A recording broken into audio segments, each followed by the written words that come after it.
जब मोदी जी स्वयं सीएम थे तो उन पे ना जाने कितने सारे केसेस, कितने सारी एजेंसीज अनलीश कर दी गई थी, पर कभी भी गुजरात सरकार ने उस समय की या मोदी जी ने इस प्रकार का रवैया नहीं अपनाया था। यही टेस्ट होता है, यही डिफरेंस होता है एक ईमानदार और नैतिक व्यक्ति में और उस व्यक्ति में जो मान लेता है, स्वीकार लेता है कि चोर की दाढ़ी में तिनका जरूर है। कांग्रेस पार्टी मोहब्बत की दुकान नहीं बल्कि भ्रष्टाचार के भाईजान बन चुके हैं कर्नाटका में। कांग्रेस पार्टी मोहब्बत की दुकान नहीं है, ये भ्रष्टाचार के भाईजान बन चुके हैं। मैं कुछ सवाल आज पूछना चाहता हूं कांग्रेस पार्टी से।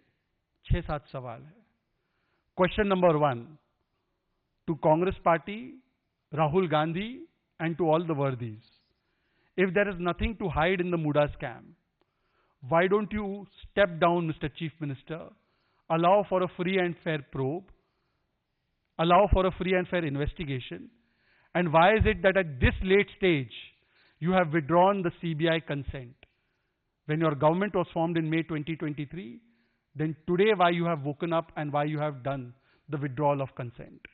पहला सवाल है, कुछ छिपाने लायक बात नहीं है, तो आज इस लेट स्टेज में आप सीबीआई का कंसेंट विड्रॉ क्यों कर रहे हैं? और फ्री एंड फेयर प्रोब हो जाए इसमें, इतने सारे इंडाइटमेंट्स आने के बाद कम से कम क्या कोई भी नैतिक कानूनी अधिकार बनता है कि चीफ मिनिस्टर अपने पद पर बने रहे?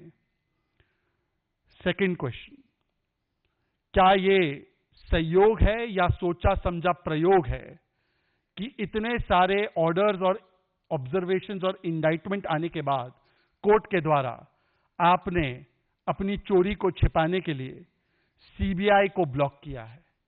Isn't it not true that after the overwhelming evidence that has been heaped upon you by the agencies and by the courts, now you have blocked the CBI so that you can evade the action on your acts of corruption?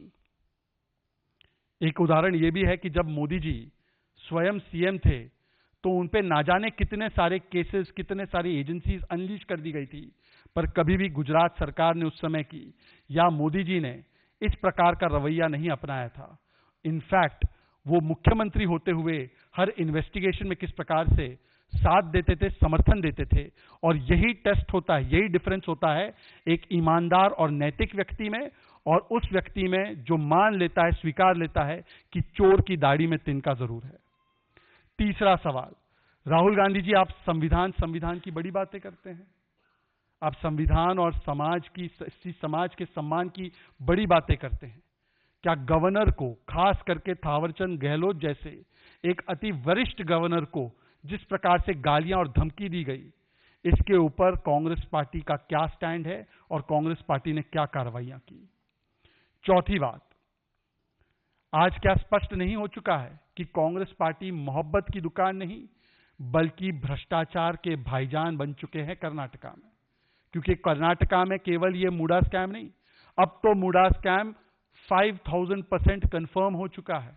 पर मूडा scam के अलावा Valmiki scam में भी ST समाज का पैसा लूटा गया, लैम्बोर्गिनी गाड़ी खरीदी गई, शराब खरीदी गई, चुनाव में वो पैसा इस्तेमाल किया गया, एक व्यक्ति की आत्महत्या भी हुई, मंत्री का नाम भी सामने आया, और बेशर्मी से कांग्रेस पार्टी कहती है स्कैम तो हुआ है जी, पर 180 करोड़ का नहीं हुआ है, केवल 90 करोड़ का स्कैम है।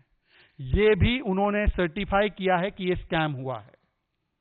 फिर उसके बाद ट्रांसफर पोस्टिंग घोटाला, चावल घोटाला, और जो जमीन से जुड़ी हुई पार्टी, कहने का मेरा तात्पर्य यह था कि न केवल गांधी परिवार का नेशनल हेरिटेज घोटाला बल्कि खड़गे परिवार के ट्रस्ट में भी जिस प्रकार से एरोस्पेस पार्क की जमीन आई, उसमें भी बहुत बड़ा प्रथम दृष्टया घोटाला सामने नजर आ रहा है। क्योंकि एक एससी एसटी समाज के व्यक्ति को जो स्टार्टअप के लिए जमीन मिलनी चाहिए थी, वो कॉन्फ्लिक्ट ऑफ इंटरेस्ट और अब्यूज ऑफ पावर करके एक फैमिली रन ट्रस्ट को मिल जाती है।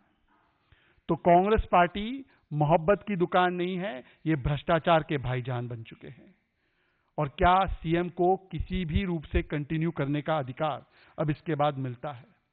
और आखिरी सवाल, ये सीबीआई ईडी का रट लगाना बंद कीजिए राहुल गांधी जी और कांग्रेस पार्टी। ये वही राहुल गांधी है, जब उनको सूट करता है तो वो कहते हैं विजयन जी के पास चली जाए ईडी, विजयन जी के पास चली जाए सीबीआई। जब उनको सूट करता है तो शराब घोटाले में लिकर स्कैम की कंप्लेंट लेकर ये लोग सीबीआई ईडी के दरवाजे पहुंच जाते हैं और कार्रवाई होती है तो दिल्ली कांग्रेस पूरे जगह पर पोस्टर लगाती है केजरीवाल चोर है, केजरीवाल चोर है। और जब सूट नहीं होता है तो ये पार्टियां सीबीआई ईडी के खिलाफ मोर्चा खोल देती है। आज सवाल सीबीआई ईडी का नहीं है, आज सवाल सिर्फ इतना है कि Rahul Gandhi, do you consent to the insult of the governor? Do you consent to such corruption that has taken place, which is of 5,000 crores? And if you do not consent, then without any delay, Mr. Siddaramaiah must resign. He must step down for a free and fair pro.